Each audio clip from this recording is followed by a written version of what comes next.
Crash in the sky. The sky exploded. A giant flash lit up the stars as two ships crashed above a red, dusty planet. One was human. The other, not from Earth. Pieces of metal burned through the clouds, falling fast toward the desert below, inside. The human ship, Captain Alara Brooks, struggled to stay awake. The controls were broken. Smoke filled the cockpit. A red light blinked fast. Critical failure. Her hands were shaking. "This is Alara Brooks of the SS-93... Mayday. Mayday," she shouted into the radio. No answer. Then everything went black. ELAR. Woke up lying on hot sand. Her suit was torn. Blood dripped from her forehead. The sun above was too big, too red. The air was dry. Around her, strange blue plants grew between rocks. But she wasn't alone. A tall creature stood nearby, covered in black scales and silver armor. It had 4 glowing eyes. Its body moved like a soldier, but it was limping. One of its arms hung broken. She froze. The alien stared at her, her hand reached slowly to her belt. The emergency knife was still there. Good, but the alien didn't attack. Instead, it turned away and dropped to its knees. Then it fell forward hard-face first into the sand. Alara didn't move for 10 long seconds. Then something inside her changed. She walked toward it. It was alive. Barely the alien's chest rose and fell in slow, painful breaths. Its armor was cracked. Black blood oozed from its side. Its face was strange, but there was fear in its eyes. And something else, Pain.ELARA, looked around. The planet was quiet. No sound except wind and distant thunder. No food, no water. No one coming. She had 2 options: walk away or help the alien. She knelt down beside it. "Don't die," she whispered. "Not yet." She didn't know why she said that. That night, Alara made a fire using pieces from her ship. She dragged the alien under a metal wing for shade. It didn't speak, but it watched her, seemed confused, maybe even afraid. She gave it water from her emergency pack. At first, it didn't drink. Then, slowly, it took the bottle. Its hands were big, with long fingers, sharp claws. It sipped. Alara sat down, exhausted. "I guess we're stuck here together," she said. "You don't understand me, do you?" The alien tilted its head. Then it pointed at the stars. She followed its finger. One small spark of light moved across the sky. Another ship, a rescue. But it didn't stop. She looked back at the alien. Its face said the same thing. They were alone. The next morning, Alara searched the wreck for supplies. Most were burned. 1 broken radio, a half-full medkit, 2 energy bars. Not much. She returned to find the alien standing, shaky but alive. It had drawn something in the sand. A circle. 2 smaller dots inside. Then a big X over all of it. She didn't understand. "What is this?" she asked. The alien growled softly, then pointed at the drawing. It opened its hands like a warning. Danger. She guessed. It nodded once. Something on this planet was dangerous. Something worse than being stranded, great later. She saw it for herself. She was gathering wood when she heard it. A screech loud. High, not human. She turned and saw a shadow running through the rocks. It was fast, crawling on 6 legs. Long. Tail. Teeth like knives. She ran back toward the alien, but it was already running straight toward her. The creature jumped from the rocks. The alien pushed her down and roared. The 2 collided in mid-air. Dust flew everywhere. Alara rolled and reached for her knife. The alien wrestled the creature, punching, slashing, biting. Black blood splattered. The creature screamed. Then silence. It was dead. The alien stood over it, breathing hard. Bleeding again. It looked at her, chest rising and falling. She looked back. "You saved me." The alien didn't answer, but it didn't need to. That night, they didn't speak, they just sat by the fire. Two enemies, two survivors. Something deep inside Alara changed. She didn't know what. Maybe it was fear. Maybe it was hope. She looked up at the stars again. No help, no home, only him. Only this planet. Only the unknown. The rules of survival hook and suspense start the fire had died. The night was silent. Alara woke with a sharp breath. The alien was gone, and something else had taken its place. Alara sat up fast. The red sun hadn't risen yet. Darkness covered the broken ship, the rocks, the sand. Only ash remained where their fire had burned. Her heartbeat grew loud in her ears. The alien was not beside her anymore, but something else was downing, just outside the light. A tall shape, thin arms, long fingers, no face she could see. Just breathing, in and out, in and out. Her hand reached for her knife to slow the shadow moved closer. Suddenly, something slammed into it from the side. A roar echoed across the desert. The shadow screamed and vanished into the dark. And there he was, again, the alien standing over her. Breathing hard, his arm bleeding again. He had come back. He had protected her again as the sun rose. Alara wrapped a cloth around the alien's arm. The cut was deep, but he didn't stop her. She didn't speak much. Neither did he, but they understood. One thing now, they had to stay close, or they would die. The planet was cruel. Too hot in the day, too cold at night. The wind carried red dust that stung her eyes. The water packs were almost empty. Their food was nearly gone. Alara tried to rebuild the radio, but nothing worked. "I need wires, maybe batteries," she mumbled. "You wouldn't happen to have a space toolkit, would you?" The alien tilted his head. Then he walked to the edge of the rocks and began digging. What was he doing? Minutes later, he pulled out a piece of his own ship's wreckage. It was metal, bent and burned. But inside were wires. She stared. "You kept that hidden." He nodded once, smart, careful. Like a soldier, maybe he didn't trust her before. Maybe now. He did. The next few days became routine. She would hunt, he would guard. She would fix small tech. He would scout the land. She would cook using heat. Roxy would draw maps in the sand. They had a system now. They were learning each other's ways. One afternoon, he brought her to a cave far from the crash. Inside were old bones, hundreds of them. Creatures like the one from before. All dead, picked clean. Alara's stomach turned. "What lives here?" She whispered. The alien pointed to the far end of the cave wall. There, scratched into the stone, were symbols. Not his kind, not hers. Something else had lived here before, and something had killed it. They left fast. Alara couldn't sleep that night. The fire crackled softly, but the cave wall drawings stayed in her mind. She looked at the alien. He sat with his eyes closed, but he wasn't resting. He was listening, just like her. This planet was not empty. It had rules, and they didn't know them yet. The next morning, something strange happened. Alara was washing her hands near a steam pit when she noticed her reflection shaking. She wasn't. Shaking the ground was a low rumble, then a crack. She stepped back, but the rock under her foot gave way. She screamed. The alien ran toward her too late. She fell. Alara hit the ground hard. Dust filled her lungs. She coughed, gasping above her. The hole was 10 feet high. "Hey!" she yelled. "I'm down here." The alien appeared above.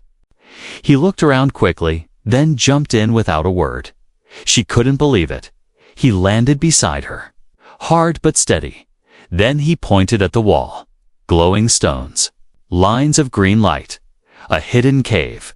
Elara followed him, even as fear tightened. In her chest, they entered a chamber filled with tall crystals and soft humming sounds. It felt alive. At the center an old machine. Not human, not alien. Something else. Elara stepped closer. A panel lit up under her hand. The alien growled low, but didn't stop her.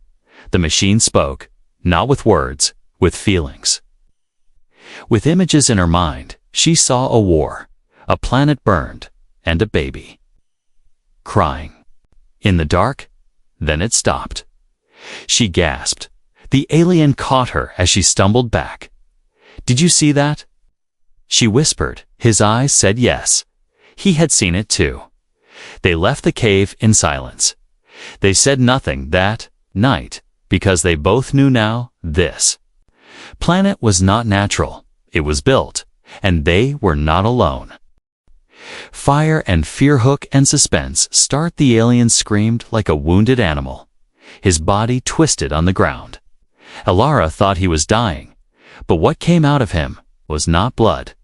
Elara had seen many things since the crash fire from the sky. Monsters in the dark, even machines that whispered through her mind. But this was something different. It started when the alien collapsed by the fire. His skin, once silver and smooth, turned dark and rough.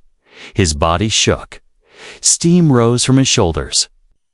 His eyes glowed blue, then white, then shut tight as he clawed at the sand. Elara ran to his side.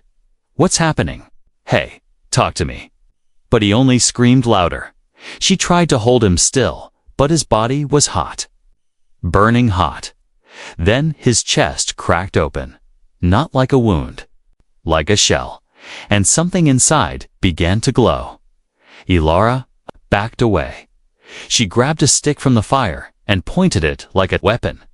The alien's breathing slowed. His chest lit up with golden lines, like veins of fire running under his skin.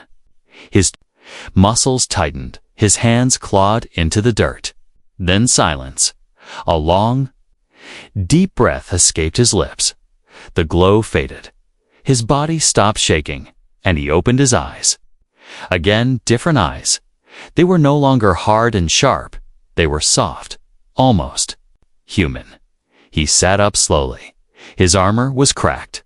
His claws were shorter. His shoulders were smaller. Elara stared. You changed. He didn't answer. He looked at his own hands like he didn't recognize them. Then he stood, unsteady, and walked away. For hours, he didn't return. Elara stayed by the fire, watching the dark, knife in hand. The night felt colder than usual. Something moved in the rocks far away. She didn't dare leave the light at sunrise. She found him near the crashed ship, curled under a wing, sleeping but not peacefully. He was breathing fast, sweating. She sat beside him. "I think you're sick," she said softly. "Or maybe, this is normal for your kind." She didn't expect a reply, and didn't get one, but she stayed. Later that day, they moved camp to a safer place closer to the mountain wall, where strong winds couldn't reach. Elara collected strange purple fruits. She checked them first on the scanner. Low toxin, small. Energy boost. Good enough. She gave one to him. He took it, smelled it, and gave a slow nod. Then he ate, for the first time since the crash. They shared a meal. A strange peace hung between them. Not friendship, but something close. That night, while Elara cleaned the radio parts, he began drawing again in the sand. She watched from the corner of her eye. This time, he didn't draw circles or warnings. He drew stars. She saw 3 suns, a ring, and what looked like a city. "Your home?" she asked. He looked up at her. Nodded once. Then he took her hand gently and drew a broken circle between their homes. A crack, a war. "No peace between us?" she asked. He tapped the line, then tapped himself. Then her dot and drew a smaller circle, a new one, between the stars. "Us." He nodded again. Not war. Maybe something new, but peace didn't last. The next day, while collecting rocks for the fire pit, Lara stepped on something soft. It hissed. She looked down. A pit of sand exploded as a long, black creature shot up, twisting like a worm with sharp teeth and no eyes. She screamed. The alien jumped between them. The beast bit his leg. Blood spilling into the dirt. He roared and stabbed it with his claws again and again until it stopped moving. Ilara grabbed a sharp rod and struck two, shaking with fear. When it was over, she fell to her knees, panting. "We're not safe here," she said. "Not anywhere." Back at camp, the alien limped. His blood was thick and dark. Ilara cleaned the wound using what was left of her medkit. She touched his shoulder gently. "Thank you," she whispered. His eyes locked on hers, and for the first time, he spoke. Not a full word, just one sound. E. Raw. She froze. Her name. He had said her name. She smiled. A real smile. Then said his name back. Or tried to. She pointed to him. Raised an eyebrow. He paused, then tapped his chest. "Varen." "Varen," she repeated. He nodded. Two strangers. Now with names. Now with names. Now with something more. That night, the fire burned brighter than before. Ilara sat close to Varen. Their shoulders touched above them. The stars blinked in silence, but deep below the surface of the planet. Something stirred. Another machine. Another mind, watching, listening, and waiting. The night. They touched hook and suspense. Start. The storm came. Without warning, winds roared. Rocks flew through the air. Ilara screamed as the shelter broke apart. Then Varen grabbed her hand, dragged her into the fire. Not real fire. A tunnel of glowing heat below the surface. Hot. Bright, alive. Varen had known about it, and now he was using it to save her. They fell through the opening, sliding into a cave made of glowing rock. Heat wrapped around them like a blanket. The air was thick and wet, but safe from the killing wind above. Ilara coughed. Shaking, Varen stood still. His skin glowed again, lines of orange along his arms and neck. The warmth made it brighter. Ilara leaned against the rock wall. Her lips were dry. Her hands shook. She was scared, cold. But not from the storm, cold from something else. She had almost died again. Ren sat beside her, slowly. Carefully, he reached out his hand. He touched her wrist, gentle, slow. Not like a warrior, but like someone who understood fear. She looked at him. "I can't do this much longer," she whispered. "I'm tired. I'm broken. I'm not like you." He tilted his head. Then, without a word, he placed her hand over his own chest. His heart was fast, strong, hot. Then he pointed at her. Chest, her heart. Same beat, same fear, same fire. In that silent cave, something changed. They were not human and alien anymore. They were two beings lost, broken, trying to live.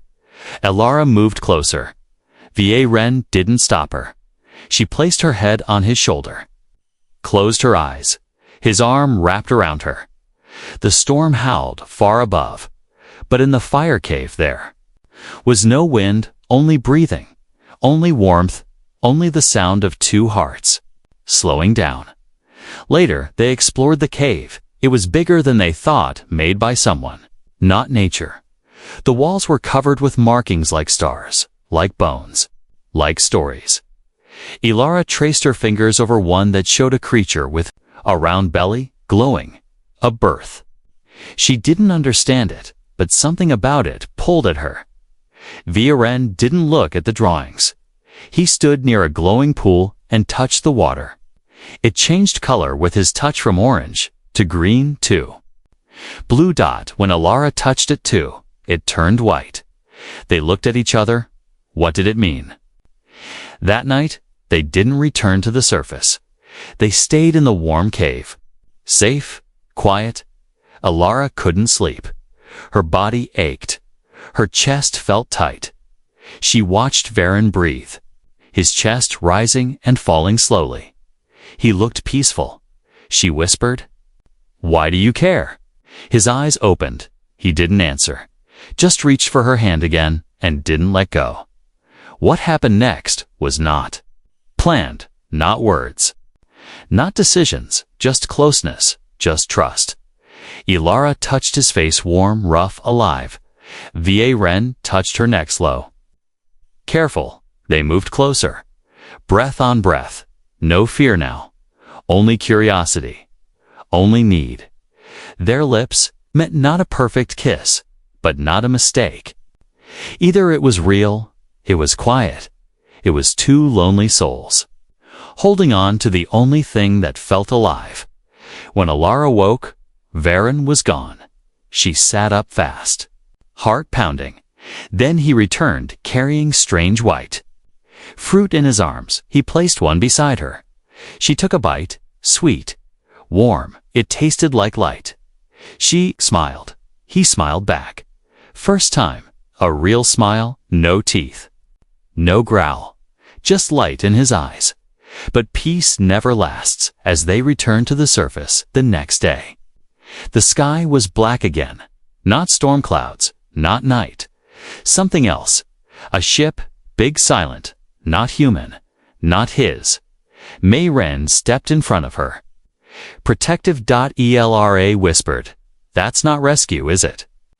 He shook his head once. The ship landed far away, but its sound echoed in the air, like a heartbeat. Boom, boom, boom. They had to move. New dangers had arrived, but something inside Ilara had also changed.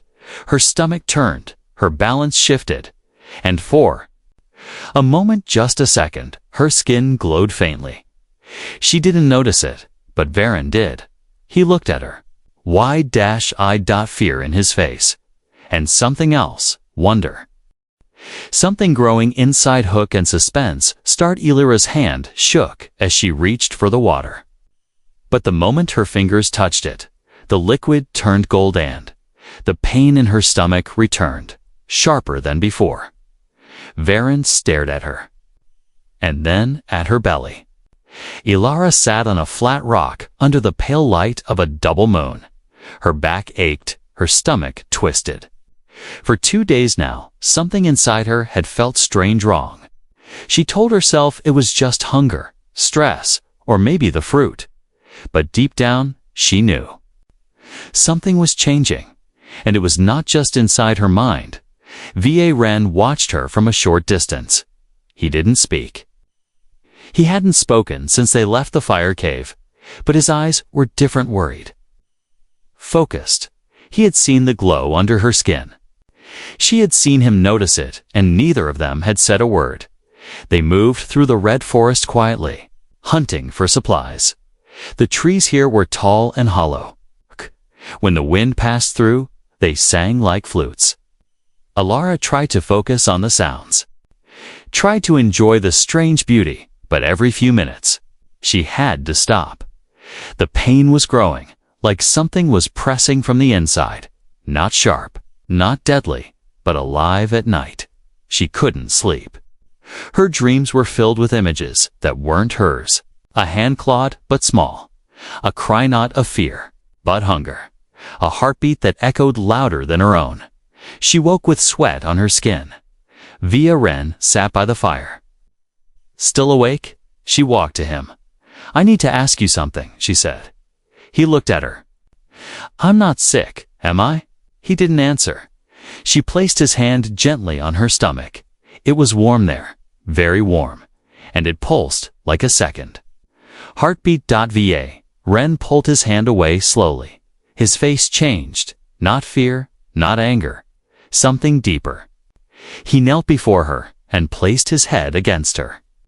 Belly, he listened, then whispered a word in his language. She didn't understand it, but she knew what it meant. Child. Ilara stepped back. No, she whispered. That's not possible. Varen didn't move. This can't happen, she said. We're different. We're not even the same species. But the look in his eyes told her the truth. It was happening. It had already started. The next few days felt unreal. The symptoms got stronger. Her skin glowed at night. She felt hungry every hour, and her emotions swung wildly, crying, laughing, shouting. VA single quotes. Ren stayed close, but silent. He hunted for her, fed her, kept the fire burning, but never touched her belly again. He looked at it like it was sacred or cursed. Ilara tried to send a message through the broken transmitter. She adjusted the signal, boosted the range, and waited. A few lines of static returned. Then a voice. We read you. Identity code. She gasped. SS93. Elara Brooks. Stranded. Life form unknown. Possible rescue. The signal dropped. Gone. No promise, no time. But someone had heard her. She ran to Varen, smiling for the first time in days. We're not alone. Someone heard me. Rescue might come. But Varen didn't smile. He looked past her at the sky, where a black ship now hovered. Low, quiet. Watching that night while they moved camp again. Alara's legs gave out. She fell to the ground. The pain was sharp, mound and fast. Like lightning in her spine, VA Ren lifted her in his arms, carried her to a cave nearby, set her down gently, then began lighting a fire. But not with sticks, with his hand. He pressed his palm to the rock. The ground glowed. A fire lit itself. Ilara stared. You're more than I thought, she whispered. He didn't answer. He sat beside her, held her hand. Listened to her breathe. She touched her belly, felt something move. Not a kick. A stretch, something learning how to live. A mix of him and her. Tears fell from her eyes. What am I supposed to do? She whispered. The fire crackled. The stars blinked. And Varen placed his hand over hers, not to answer, but to say, I'm here, outside. The black ship touched down. Its metal legs hit the sand. Doors opened, shadowed figures stepped out. Not human, not like Varen. Something new. They carried weapons. They moved in silence, and they were coming. For her, for the child, for the future. The creature and the choice hook and suspense. Ilara heard a whisper in her head before she saw them. The child does not belong. She looked up, and the strangers had no mouths. The dark ship stood like a beast on metal legs just beyond the hill. Ilara lay hidden in the cave, weak but awake. Her skin was cold. Her heart beat fast. Inside her, the child moved again, mildly, just enough to remind her, I'm here. Varen watched the ship through a crack in the rocks. His muscles were tense. His back rose and fell with slow breaths. His claws were out. Whoever had come, he knew them, and he did not trust them. Ilara tried to sit up. Who are they? She asked, voice shaking. Varen didn't speak. He drew 3 quick lines in the sand, a tower, a hand, and a cage. She stared at the symbols. Prison, she guessed. He nodded. He pointed to the sky, then to himself, then to the black ship. Then he crossed his hands like shackles. They had you, she whispered. You escaped. His eyes didn't blink. Outside, the strangers moved fast, 4 of them, tall and thin, with smooth gray armor that shimmered like water. They didn't walk, they floated just above the ground. And their faces. No eyes, no mouths, only smooth skin. But still Ilara heard them in her head. You are not meant to carry it. The life is unstable. She pressed her hands over her ears. The voice stayed. Surrender, or it will be taken from you. She screamed, "Get out of my mind." Varen turned sharply. He touched her forehead, eyes glowing, and the voice stopped. For a moment, only silence, then a loud bang. The cave shook. Dust fell from the ceiling. They were trying to break in. Varen stood in front of her. His whole body changed, his skin hardened. His arms grew longer, his chest lit with orange light. He growled deep in his throat. But Ilara pulled on his arm. "No," she said. "You'll die." He looked at her. Then at her belly, he placed a claw gently over it, then pointed to the back. Tunnel of the cave. Escape. But she grabbed his hand. "I'm not leaving you." The second bang was louder. A crack opened in the cave wall. One of the strangers floated in. Varen leaped. His roar filled the cave. They clashed like titans' claws and light. Blade and bone. Ilara ran, hand on her stomach, through the side tunnel. It was dark, narrow. She fell once. Her knees bled. But she kept moving. For the child. For Varen. Behind her, the cave echoed with battle sounds. But also something else. A scream, not hers. Not VA single quotes. Something sharp. Alien, then silence. She turned, and Varen was there. Covered in blood, but not all of it his. He carried a broken spear in one hand and limped forward. The stranger was gone, dead, or retreated. He dropped to his knees. Ilara rushed to him, double quotes, "No, no, stay awake." But he smiled. Even through pain, he touched her cheek, then her stomach. "You are safe." Now she held his hand for a long time, until the ship outside began to rise. The others were leaving. They didn't win, but they would return. That night, Ilara and Varen sat under the stars. The fire crackled. The wind was calm. Her hands rested on her belly. The glow was brighter now, and she felt it, not just kicks but thoughts. Feelings, a mind, growing fast, learning, and calling to her mother. She gasped. Va Ren's eyes widened. "You heard it too," she said. He nodded. This was no normal child. This was a bridge between two worlds. Then a sound broke the quiet. A human voice crackled through the damaged radio. SS-93. This is Earth Command. We received your signal. Are you alive? Ilara grabbed it. Yes, I'm here. Coordinates received. Rescue in 18 hours. Hold position. Tears rolled down her face. They were coming home. Help. Hope. But not for everyone. Va Ren looked away. He drew two symbols in the sand. Her ship and his. Then he drew a third, a question mark. She understood. Will they let you come with me? She said quietly. He shook his head, then pointed at her belly. And gave her the choice. She looked at the fire, at the stars, at her child. Now awake inside her, and at Varen, who had saved her, fought for her, stood beside her. No, she said. I won't leave without you. He touched her hand gently. Then held it tight. The first of a new kind. Hook and suspense start. The human ship broke through the clouds like a silver blade. Ilara saw it and screamed. They were pointing their guns at Va single quotes Ren. Wind roared across the desert as the Earth rescue ship descended. Ilara stood weakly on the rocks, holding her swollen belly. Her skin glowed faintly under the sun, and the child inside her kicked hard as if it knew. Va Ren stood beside her, tall and silent. His arms still bled from the fight. His claws were ready, but his heart was not. He knew this moment had to come, and he knew it would not be easy. The ship landed. Doors hissed open. 3 humans stepped out in armored suits, weapons raised.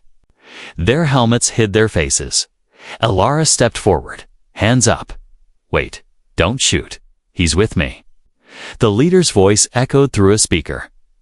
Elara Brooks, step away from the creature. He's not a creature. He saved my life. I wouldn't be here without him. They didn't lower their weapons. One of them stepped closer. You're pregnant. Elara's eyes narrowed. Yes, with it. She didn't answer. Didn't need to. They already knew. Protocol requires genetic testing and quarantine. The soldier said coldly, the hybrid is a threat. Elara stood tall. No, it's a child. It's my child. And I won't let you. Take it. Behind her. Varen stepped forward slowly. Not as a soldier, not as a weapon, but as a father. The soldier raised his gun. Stop right there. Elara stepped between them. Shoot him and you'll shoot me too. The moment hung like a knife in the air, wind breathing, a low hum from the ship. Then dash another sound. The child, a soft pulse, a warm light. A gentle sound like a hum and heartbeat. Mixed together, it came from Elara's body. And it was beautiful. Everyone froze. Even the soldiers. The glow spread from her belly, forming a soft sphere of light around her. And VA single quotes ran, inside the glow, her body felt lighter. Her pain vanished. Her fear melted away. She heard the child speak again without words. Just a thought. Peace.va, single quotes. Ren stepped closer to her, touched the light, and whispered something in his own tongue. The light wrapped around him too. It didn't burn, it welcomed. Him, one of the soldiers lowered his weapon, then another. Only the leader remained. Hand still on the trigger. We don't know what that thing is, he said. Elara looked at him, firm. She's not a thing, she's hope. The soldier stared. Then, slowly, lowered the gun. No more war, no more fear, just something new. They helped Elara. Onto the ship, VA Ren hesitated. He looked at the open door, at the humans inside, at the world he never belonged to. Then back at Elara. She held out her hand. He took. It docked and stepped in. Hours later, inside the medbay. The alarms went off. It's time, the doctor said. She's going into labor. Elara screamed as the pain returned, sharp and powerful. VA Ren stood beside her, holding her hand tight, never blinking. Stay, she begged. Please don't leave me. He nodded. I stay. The birth was not like human births. There was no blood, no cutting, just light. A warm, rising glow from her body that filled the room. The child came forward like stardust, slowly forming into shape a small girl, perfect and strange. She had Elara's eyes and Varen's glowing skin, tiny. Claws, tiny heart, big. Deep breath, alive. No one spoke, not even the doctors. The child opened her eyes, looked at both of them, and smiled. A week later, Elara sat beside a window, holding her daughter. Outside, earth floated like a blue pearl. She whispered to the child. Do you know what you are? The baby cooed. You're the first, Elara said. The first of a new kind. Half of me, half of him. All of you. Varen walked in quietly. She looked up at him. You think your people will accept her? He paused. Not all. Mine won't either. She looked down at the baby again. Then we'll make a place for her. Varen sat beside them. He touched the baby's hand. It glowed. Elara smiled. I think she's going to change everything. He looked at her. She already has.